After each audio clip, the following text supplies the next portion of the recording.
Tetimola by Story Weavers and Keepers. Once upon a time, there was a girl named Tetimola. Her mother died when she was very young. She lived with her father and stepmother. Her stepmother was unkind to her. She made Tetimola work hard, harder than what her tiny hands could. One day, Tetimola wanted to go with her friends to a neighboring village for a wedding. She borrowed clothes from her stepmother and promised her that she would take good care of it. On the wedding day, as she opened a bundle of clothes, she burst into tears. The clothes had burned holes. She did not know that her stepmother had placed an ember of charcoal so that she would have a reason to punish her. She could not attend the wedding anymore. Her friends left while she stayed back crying. One day, her father had to leave home for an expedition. Tetimola was very sad. She did not want to stay alone with her stepmother. She waved her father goodbye with tears in her eyes.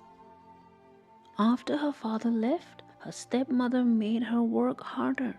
She called Tetimola as she was pounding rice. She commanded Tetimola to wipe the grains in while she pounds them.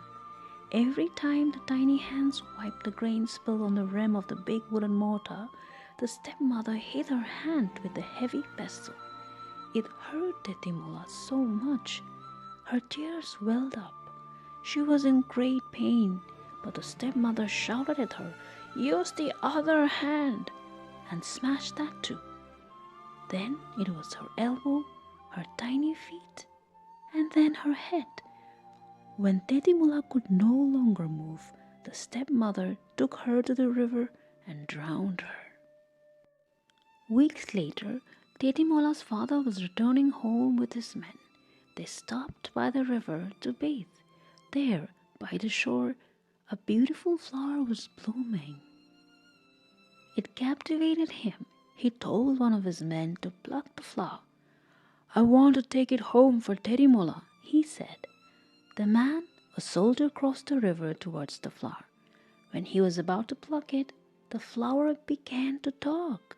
It pleaded, "Please tell my father to pluck me." The soldier ran to Tetimola's father and told him what he just heard. Tetimola's father was shocked. When he went near the flower said, "Father, I am Tetimola.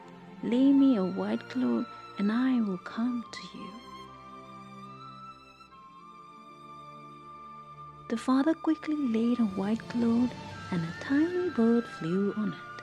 He gently wrapped the bird, held closely to his heart, and cried his way home. When he reached home, his wife greeted him and pampered him. He asked her, "Where is Tetimola?" Quickly she replied, "Oh, that good-for-nothing girl went out with her friends and never came home."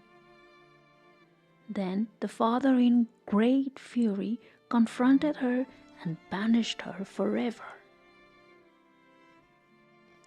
And with the help of the old and wiser women in the village, Tetimola was brought back to life. The villagers heard the story of what happened. They sang, "Oh, the wonder of Tetimola, a bird speaketh, old soldier, pluck you shouldn't, pray my father to pluck. Tetimola we tekamatay, vanau nala mitui matui, shipai pingna, ryokui ra dasa, avali ryokuilo the hanger." Tetimola and her father lived happily